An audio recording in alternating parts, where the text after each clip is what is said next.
take a look at this landscape. At first glance, it might seem desolate, barren, and very rural. But what you might not realize is smack dab in the middle of this desert is a vibrant city. Now imagine that same city placed so perfectly along the rocky shores of one of the most pristine and beautiful bodies of water our nation has to offer. This is Havasu Lake City. Havasu is haven for rowdy spring breakers and snowbirds migrating from up north. But for me, this place is beyond special for its uniqueness and beauty. Whether you're soaking a line or going 100 miles an hour in a cigarette boat, there is no shortage of things to do in this amazing destination. This will be our first stop for Casting Concrete, Arizona, and this will probably be one of our most eclectic stops as we travel through the vast state of Arizona. So join us as we begin our journey on yet another episode of Casting Concrete. First spot of the day, Havasu City Riverwalk. This is bustling with life. You've got people eating ice cream cones, saw a couple having a drink, kids laughing, playing. But what I'm focused on is the bass and the fish that are lurking just adjacent to this concrete walkway. I've already taken a look and scanned the area and we're seeing some good life. Spotted out a couple nice red ear, which is one fish I want to catch before we leave Havasu City. And I'm also seeing some pretty decent bass. While this is an area that definitely gets pressured and sees a lot of human life, it's still possible we might get lucky. I'm gonna start off with a little rattling Ned. This water's so clean. And with that in mind, I want to throw something that these pressured fish probably don't see a whole lot of. There's only two bass right here. I don't know what their motive is or if they're spawning or just chilling, but there's a couple fish in the area. That guy, he didn't like that. It's pretty apparent that if we see a fish today, it's probably gonna see us and the chances of catching them are gonna be dramatically decreased. This water's just so clean. It's hard to sneak up on them.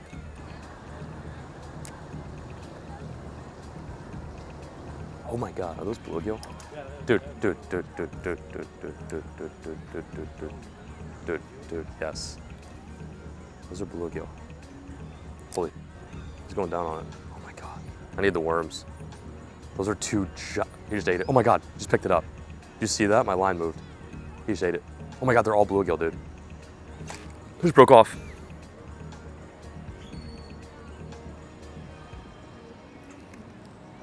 Oh my God, those are giant bluegill. Did I break my leader? Oh my God, those are enormous bluegill. Holy shit, holy shit. I'm losing my mind right now. Bread is the trick. Bread is the trick. Cannot believe I just broke off on that fish.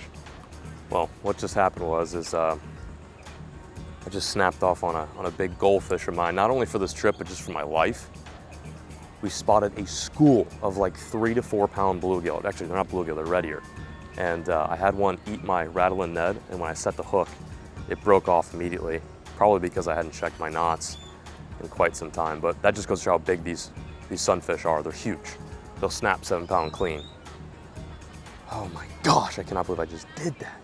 I want to stay around and see if those fish come back. They came back like twice. Oh, I think I see him. I just got hit. Got him. Oh my gosh, dude. Oh, it's a bass. It's a bass. It's not even the freaking bluegill, it's a bass. There we go. First fish of the trip, though. We'll take him. Oh, there we go. Nice. What kind of fish is that? It's a largemouth. Largemouth bass, yeah. Do you often catch them in here? Yeah, it's like the main fish, pretty much. There we have it. First fish in Havasu. So cool. Nice little larchie. Send him back. First bass in Havasu. Just gonna gently toss him back into the lake. But we did it. We got our first fish on Arizona Casting Concrete. It was kind of a hectic morning for us. Probably wondering why we're starting this video so late in the day, but we've had boat issues from basically 8 a.m. to 3 p.m. But luckily the folks over at Fallon Marine in Havasu City fixed this up right. It was literally something as simple as a screw that was keeping my motor from trimming up, and it was also keeping my engine from running past 5,000 RPM. But you know what, that's all the more reason to hit it from the bank. To leave the boat behind and do it how we usually do it on Casting Concrete. That is from the shore, literally standing on concrete.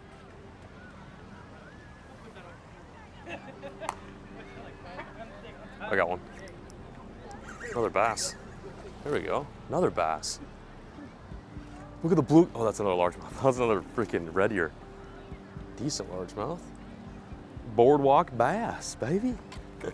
It's pretty weird catching fish right in front of the London Bridge, but here we are. Second AZ fish of the trip. Really downsizing, throwing some finessey stuff. More finessey than the normal concrete casting missions. Let's send you back. Thanks, little guy. This is what I'm throwing currently. This looks like a freaking crappie rig. I've got a drop shot with some 6-pound test. Up top, I've got a very tiny mosquito hook.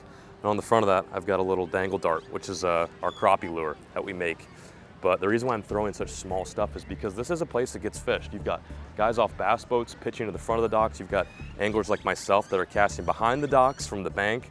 And these fish have seen everything. We actually literally saw a bass swimming around earlier with a Vision 110 jerkbait in its mouth. So that's a telltale sign of a very pressured fishery. And whenever we go and film these kind of series, it's always in the back of my head. It's like, listen, got to think outside the box, got to try to slow things down, throw a light line, be finessey with it, and we might get a chance to get some of those fish that are normally tentative to eat to actually bite. There you have it, super finessey stuff on Havasu Lake. Fish number 2, we're catching more fish than we did this morning, attempting our bass fishing mission off the boat. What, Gil? Where? How do you see this? Oh, that's a bass. Yeah, it's a bass. Sure? Yeah, positive. I was going right towards it. Checked it out and missed it. He just ate it. Got him. There we go. That was so cool. That was so cool. Oh my gosh, the bite's heating up right now. This is awesome. This is so nice. Come here, buddy. That's a healthy one. That is a healthy one. Come here. This is so much fun, man. Come here. Nice, healthy largemouth. Got him. Look at that. Thank you. No, it's a largemouth. Largemouth bass. Oh, nice. Thank you so much. Thanks. Fish number 3. We've got some folks coming to check out our 3rd bass here on the Havasu Strip. This is awesome. What a nice largemouth. Very healthy and clean, perfect fish. Even in this urban setting where you've got gas and oil leaking into the water inevitably, the bass are still here to thrive and eat. Wish we could give you guys some soft releases, but this pier is it's quite long and tall. We're just gonna send him back with a nosedive. See you, partner. Whew. That's awesome. I gotta give props and thanks to Caleb for that one. He saw the fish without shades on, which is actually really impressive. He saw the fish cruising, and I'm like, is that a bluegill or is that a reddy or a bass? And flipped in there. The fish went wild. Earlier I was throwing a Ned rig, which wasn't getting too much action, but I think now that I'm throwing that little tiny bait, they're keying in on it. Also just dawned on me too, there's a lot of little threadfin shad in here, and threadfin shad will eat the algae off of the docks. And this whole walkway is full of docks. So it's probably something that they're used to eating and they're used to seeing. It just looks like something that they actually feel comfortable, you know, grasping onto. Oh, sweet, had a nice little audience there too.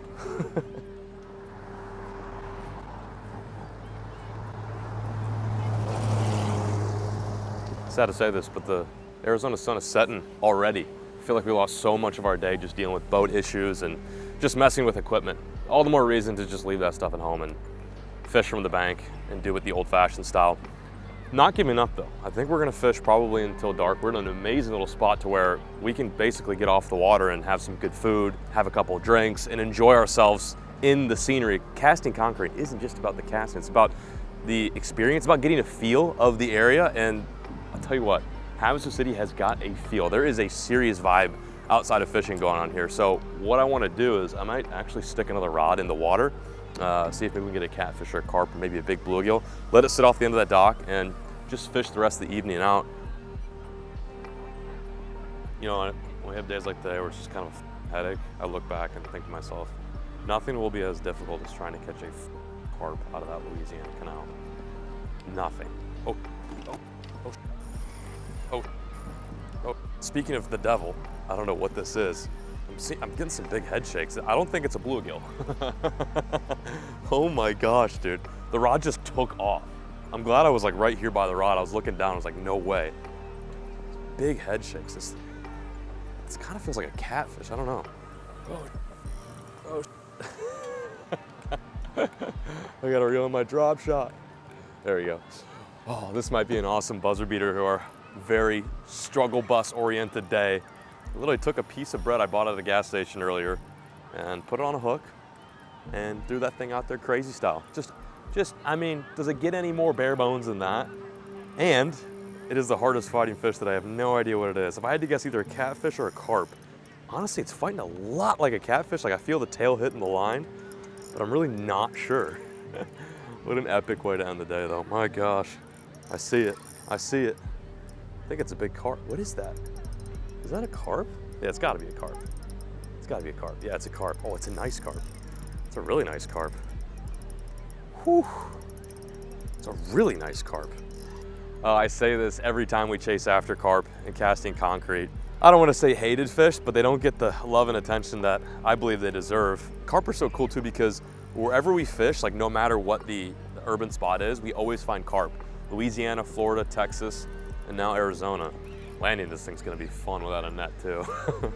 I really thought it was a catfish at first, the way the tail was hitting the line. It's just a big carp. All right, relax, girl, you're done. You're gonna wear yourself out. Oh my gosh. In the final hours of our first half day on Havasu, we're ending on this fish that has a face only a mother can love. Those big old red lips.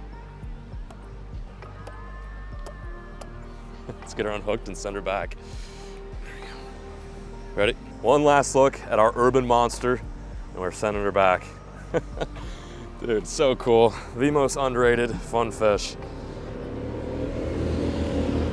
Traffic in the background, boats floating on by. And there we have it, our final catch. Swim off strong, you beast. Whew, wish you guys could smell my hands. Smells like victory. Put her there.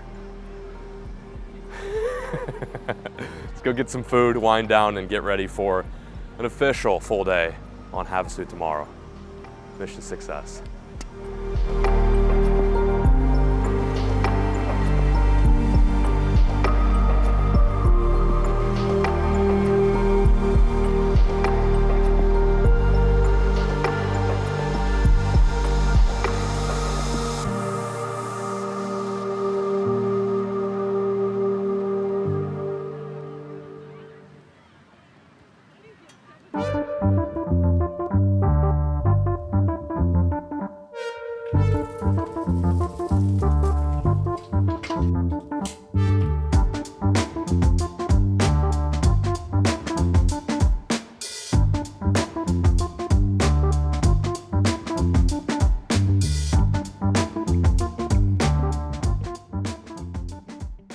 Good morning from Havasu City. This is it, our first official full day. We have a working boat, rods that are rigged, and the ambition to go catch some urban bass. Yesterday, as you know, we didn't get to experience this place to the fullest, so that is why we've returned and we've hopped on the boat to get a chance to have that full taste, opposed to just that little nibble of this beautiful city and this amazing lake that is known for some pretty epic fishing. We've got everything from tiny drop shots to enormous swim baits, all rigged and ready to go. The only thing left to do now is fend off from the dock and see if we can get a nice bite.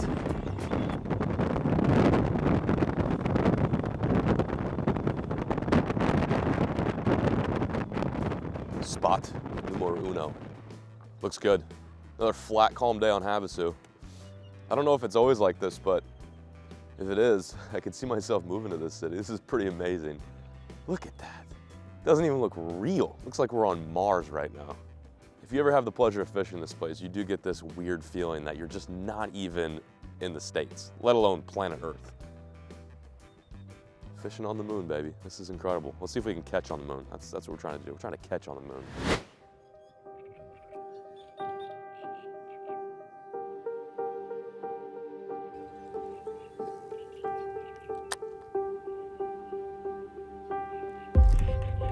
Got him. Nice. First fish of the day. That was awesome. That was awesome. Boat flip. First bass of the day. First bass on the boat. It's a really nice one. Cool thing about this lake is the water it's obviously so clean, which you guys have seen yesterday, but with that clean water and the healthy ecosystem around here, it breeds very healthy life, including the bass. It's the first fish of the day. Over here just flipping a long stretch of deep reeds, and we're on the board much earlier than we were yesterday. Into the water she goes. Look how beautiful this freaking lake is, man. The water here is like gin clear. Oh, she's gone. Back to her little bed. Well, first fish of the day came on kind of a boomer technique, flipping a tube. This one in particular is a Guggen dupe tube. A very popular bait to flip in reeds or any sort of emerging grass is obviously like a crawl or a creature bait, but back in the day, in the old Denny Brower days, a lot of dudes would just flip a tube, and it still holds true today. It looks like a little crawl. The nice thing about the tube, opposed to like a traditional crawl or creature bait, is it's so slender. It gets right through the grass and comes right back up. And these reeds aren't like super thick. It's not like hyacinth mats that you'd find in Florida, but they're dense at the roots. Like they come down like this, and sometimes the bass will spawn on the base of those, or they'll stage up or kind of find shelter or shade. So getting a tube down there is actually a pretty good technique. And also, speaking of the clean water, these fish have to find some sort of cover to feel comfortable. Like that sun is beating down on them constantly. So you will find, if you fish a lake like this, that they will be under docks, they will be in the reeds, they'll be deep on a little hump or something like that, just to find shelter. Any sort of like obvious thing that looks like it might have bass, most likely it's going to have bass, especially this time of year. Good first fish though, we'll take them.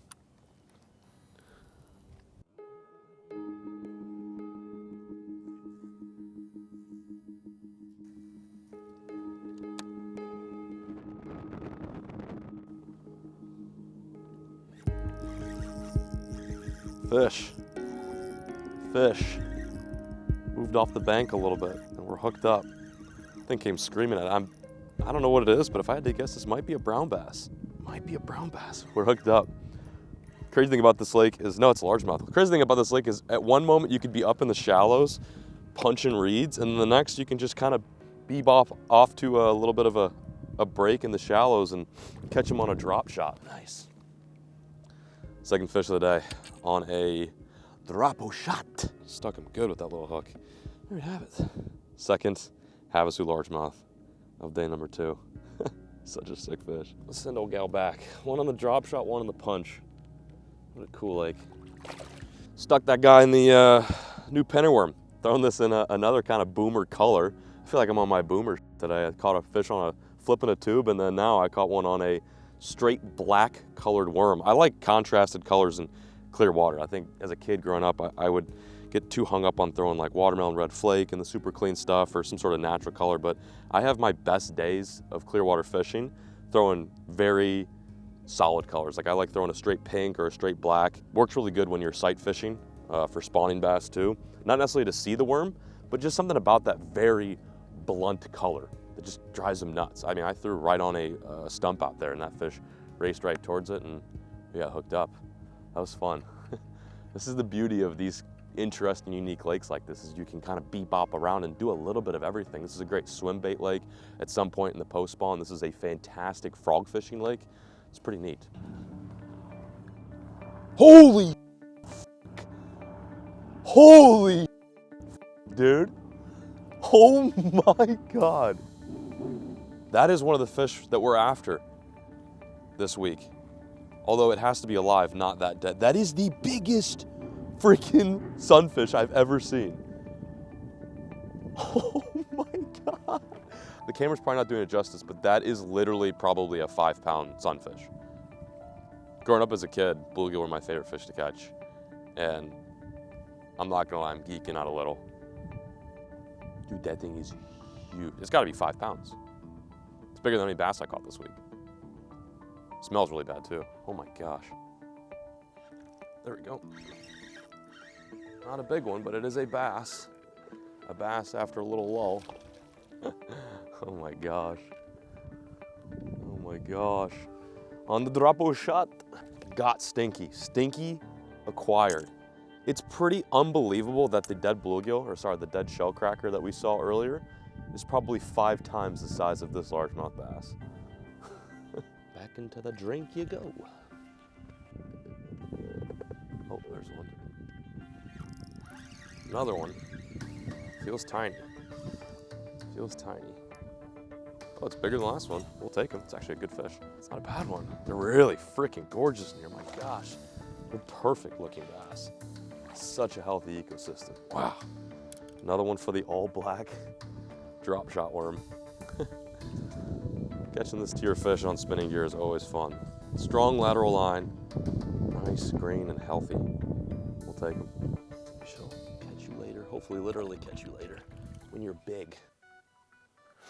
We've pulled into a nice quiet area. The cigarette boats and the Malibus are out in full force doing donuts in the back of some of these coves, and I believe we found our first pair of bedding fish. It's really warm today, so I really expected to get more shallow bites, but apparently talking to some of you guys, the viewers, and meeting some people in person here in Havasu City, the name of the game right now is these fish were spawning, but they moved off because there was a big cold front. But we do have two nice bass right here on a bed. One is actually not very big, but the other one's very sizable. Probably about a 4 or 5 pounder. This would be an epic fish. I know it may seem like we're in a really rural spot, which technically we are, but we're not that far from Havasu City. And actually right behind the camera, there's some people on float tubes. So it's weird. This is why this place is so cool, is because you can get right out of the urbanscape within a matter like that.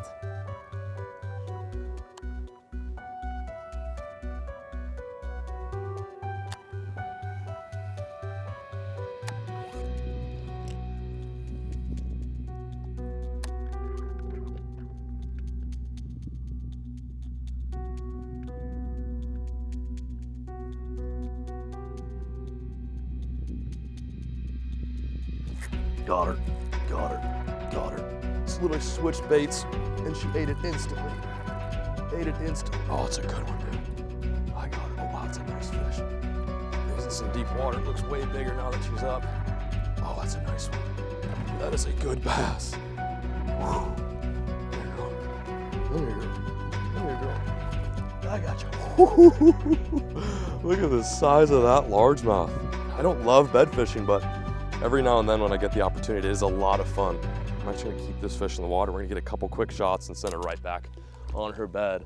That was crazy. Look at that bass. Probably close to a 6 pounder. Looked way smaller in the water, man. Wow. Such a cool fish. There we have it. Our first actual nice Havasu largemouth. Freaking unit, dude. Definitely high fives for sure. Just barely hooked too.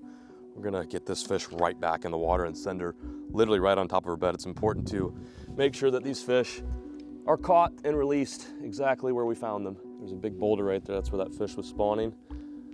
There's still a male on the bed too, so it's not like it's a barren open spot for bluegill and freaking crawfish to come in and slide in. Wow, that was pretty wild. I actually had to work that fish for a little bit longer than expected. I started off with a drop shot, didn't want the drop shot.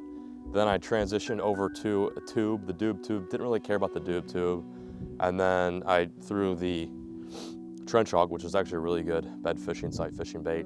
Didn't want that either. And I literally went in my box, grabbed a nuke punch, and for whatever reason, first cast with that, she ate it. I didn't even watch her eat it. I just felt the dunk and she started swimming off with it. So it's good to play around with some different presentations just because they're bed fishing. People think bed fishing is easy, which in many eyes and cases it is. You still have to play around with different, styles of bait. Sometimes bedfish only want something tiny. Sometimes they want a big glide. It just all depends. There we have it. We finally have got a nice bass. Let's freaking go. Look at that go.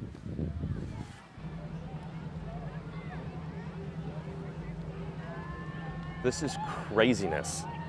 This is where Havasu City really comes to life. Just moments ago, we were like in a peaceful little cut. Now we were ripping through the main canal that edges against the city, and you've got everything from pontoon boats with twin 450Rs on it, cigarette boats, bass boats, paddle boarders. It is nuts. I don't know if it's spring break still or if this is how it always is, but I'm having a bit of culture shock right now. This is wild.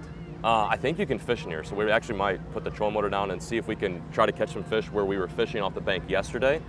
I don't know, maybe meet some lovely folks. It's cool to just kind of gauge the demographic of folks in each area. Just about everywhere we filmed on Casting Concrete, most people have been very nice. Arizona folks, at least here in this part of Arizona, A+.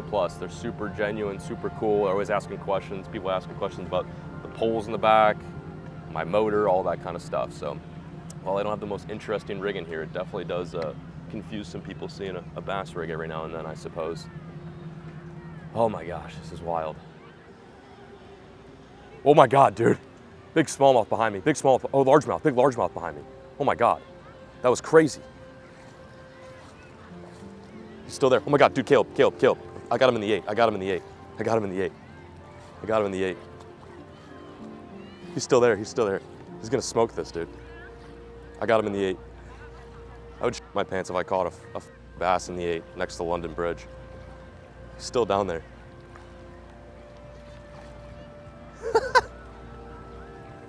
He's gone now, I think. Dude, that was crazy. Did you see that? That was nuts.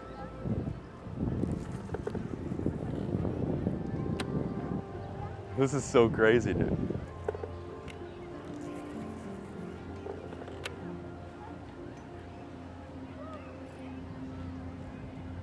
Oh, I got one under me.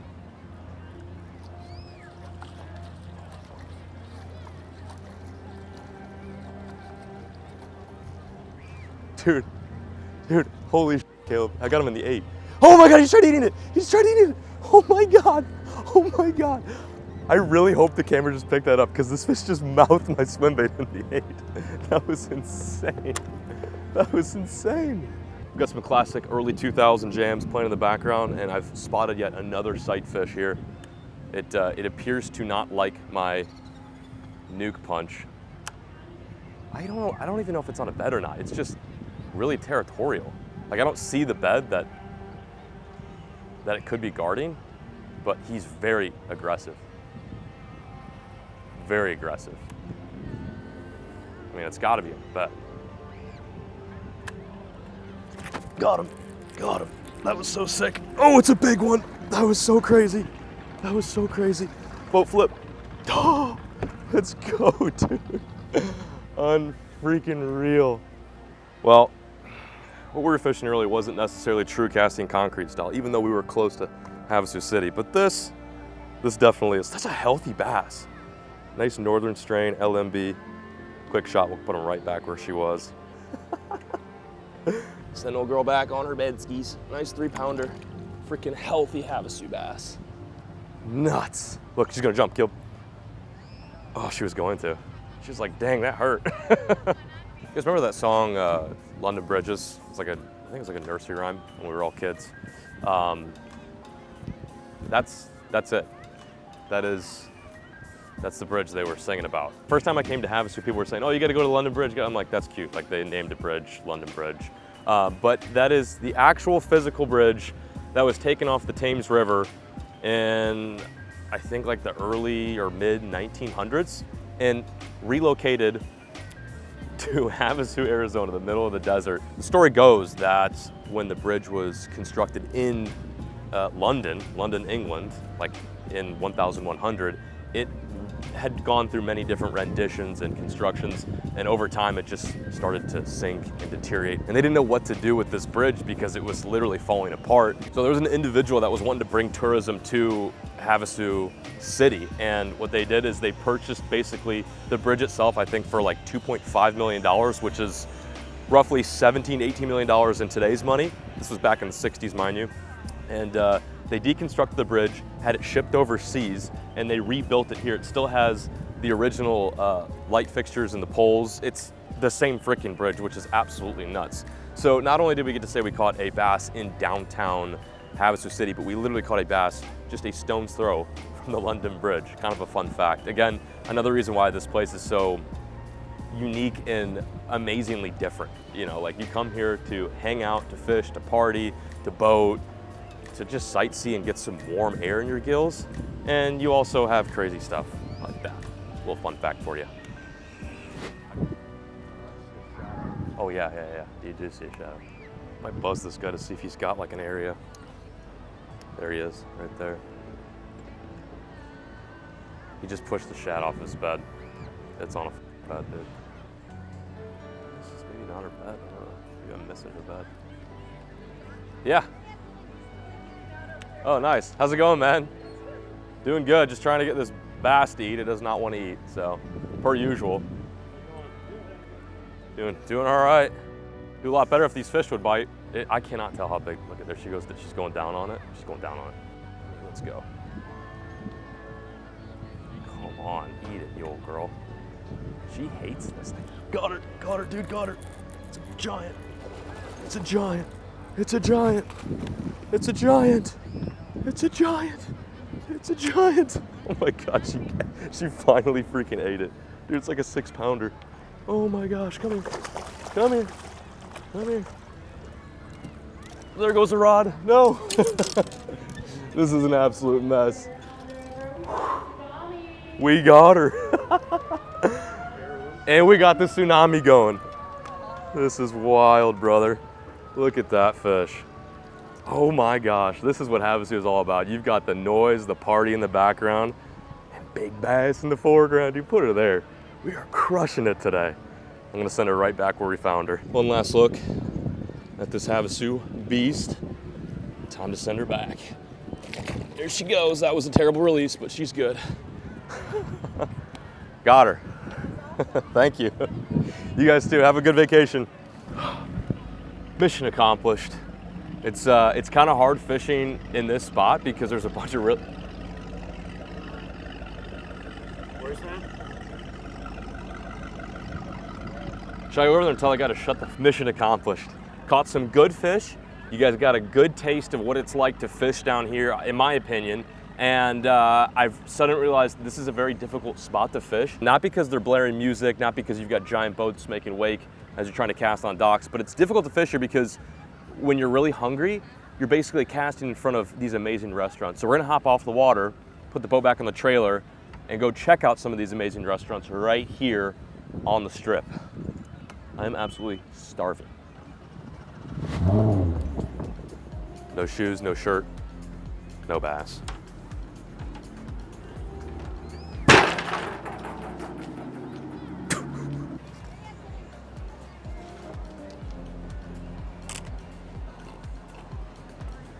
Amazing.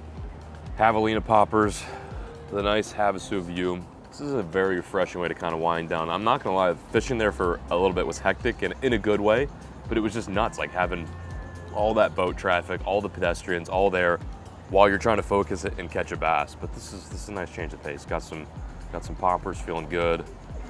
Just get refreshed up. Thank you so much. And yeah, hopefully this will refuel us for an evening fishing. The beautiful thing about casting concrete is we don't stop. We wake up, we roll to bed. Sometimes we brush our teeth, sometimes we don't. We definitely don't shower. And then we go fishing, and we don't stop fishing until it's dark. Tonight though, we're gonna be fishing past that. My plan is to get refueled, get recharged.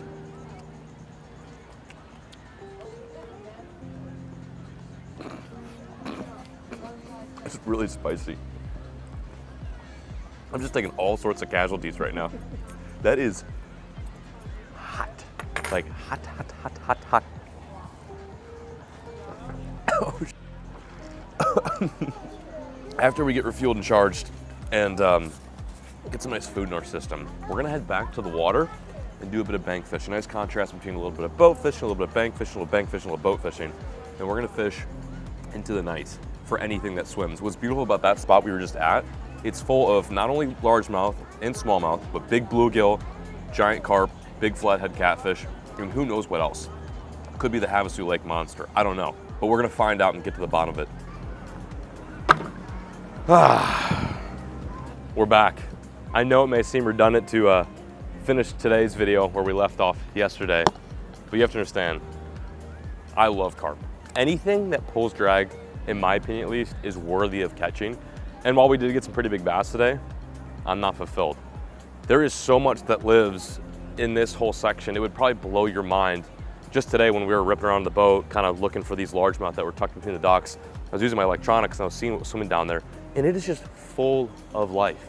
And that's the best part about fishing spots like this, because you've got pedestrians that will walk past you if you're holding up a fish or if you're making a cast, and they're like, is there anything that lives in here? And the answer is always yes, of course. No matter where we go on these urban journeys, there is always fish lurking below our feet. So with that being said, I brought a couple rods. We got one bread rig going in, and we're also gonna throw out a corn rig as well. And then the last rod's gonna have a live worm on it.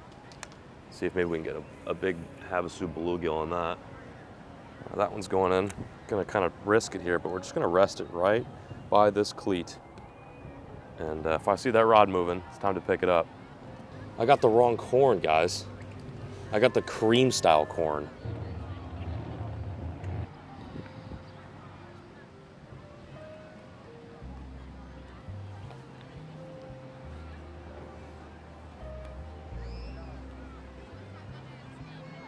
Oh wow, I'm on. Caleb. I'm on. I don't know what I have, but something just ate my worm. Something literally just ate my worm. I don't know what this is, dude. If this is a beluga, I'm gonna lose my mind. My worm was out there for maybe 10 seconds. It's jumping. Oh, it's a freaking bass, dude. A freaking bass ate my night crawler. That's amazing. I literally just put it in the water. I've got a largemouth. So this is some old-fashioned freaking casting concrete stuff. Catching a largemouth on crawlers. That's awesome. Oh, I guess thought we were done catching bass. Heck no. Heck no. I gotta keep a kind of a slight eye on these rods because if I get a bite and the thing's going in, dude, that might be my biggest bass on a night crawler ever. That's such a nice largemouth. Luckily today I brought the pliers. Dude, that is so cool. As a kid, I have vivid memories of fishing off my my grandfather Artie's dock. Shout out to you, Poobah. And I would always use night crawlers and a bobber, and I would catch the ever-living tits out of bass, bluegill, and crappie. Still doing it to this day. Freaking 21 years later. Later, bass. Thanks for biting. Well, that's one way to get the evening started.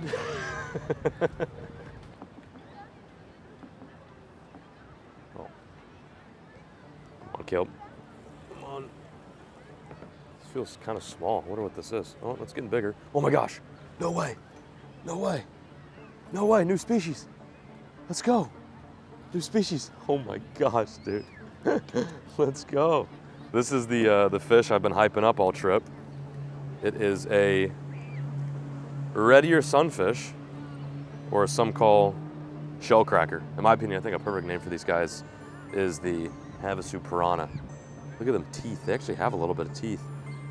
And you might wonder why a beluga would have teeth, but one of the reasons why they get their name, that being shellcrackers, because they will eat shells, and there's a specific mussel in this lake that is invasive, and that is what these red ear sunfish eat. They eat the mussels, so they have to have pretty strong jowls to crush through shells. First one of the trip, my first ever Havasu red ear. To think they can get 6 times the size is pretty wild. Nightcrawler strikes again. So far it's 0 for the bread, 0 for the corn, and 2 for the crawler. New species for the tour. 3 down. Bass, carp, and now red ear. Hopefully tomorrow we get a really big one, but that's a nice start. Very pale looking red ear sunfish. See you, buddy. That was cool. Oh, here we go. Here we go. I'm on. Carp. Oh wow, this feels nice. This feels really nice, dude. It's the same rod I caught that one on yesterday, and this feels really nice. Oh my gosh. We're hooked up, baby. First a bass, then a red ear. Now hopefully a big barb. My biggest US carp is only maybe 10 pounds, so it'd be nice to catch a real big one. This feels huge. Hardcore carp guys are like, why and how the hell would you be using a freaking bass setup? This rod had a wacky worm on it right before I put a single small mosquito hook on there and a piece of corn. Cream corn worked though. I found a couple full kernels in there and made it happen. Corn is always goated over bread. Bread's good, but corn is always goated.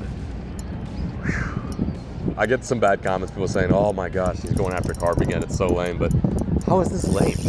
How is this lame? This is literally the hardest fighting big fish in this whole canal system. Why would we not go chase them? Dude, this thing is not giving up. I have not seen it yet. I have no idea how big it is. It could either be just a rowdy 8-pounder or it could literally be like a 20-pound carp. I'll tell you what, I'm not able to move it much. There she is. Not the elusive Havasu 20 we're looking for, but it's probably about a 10-pounder. Might be a little bit fatter than yesterday. Same length as yesterday, but this one's fat. Like the bass, the carp are also spawning right now in the springtime. So they get really freaking healthy, fat, full eggs, and probably food. Here, buddy. Nice fish. Right in the corner of the mouth, right where it needs to be. Cool. You ready for the hero shot, the carp hero shot, Caleb? Here we go. Ready? Oh, look at that. What a freaking beast, brother. probably a freaking, I don't know, 12, 13 pound carp. Caleb was right, this one is much bigger than yesterday's. Put up way more of a fight too. That was crazy. That was crazy style. Unhooked and ready for releasing. It's too much fun, man. That's what you gotta do, man. You just gotta have fun with it. You gotta have fun with it. You gotta do a little bit of bass fishing, a little bluegill fishing, a little cat fishing, and a little bit of carp fishing. If you open your doorways to catching any species, you will never be a bored angler. Mark my words, if you're too good to catch any other fish other than muskie or just bass or just walleye, you'll be bored a lot of the times. Bass, red ear, and carp all from the same dock. Pretty nuts. This is Havasu City, baby. Whew. Yet another fishing mission success. Although the sun is set and the bite has slowed down, Havasu City is still alive. I feel like this place never truly sleeps. I wish I couldn't either so we can continue fishing, but we added a new species to our resume here in Arizona. And although we have to say goodbye to this amazing body of water in this very cool and interesting city, I'm glad we got a full taste of it. We conquered what we set out to do, and tomorrow is a new day. We are gonna head out of here though, maybe go home, rig some rods, and catch some Z's, and get prepped and ready for yet another stop on our tour. We'll meet you guys there.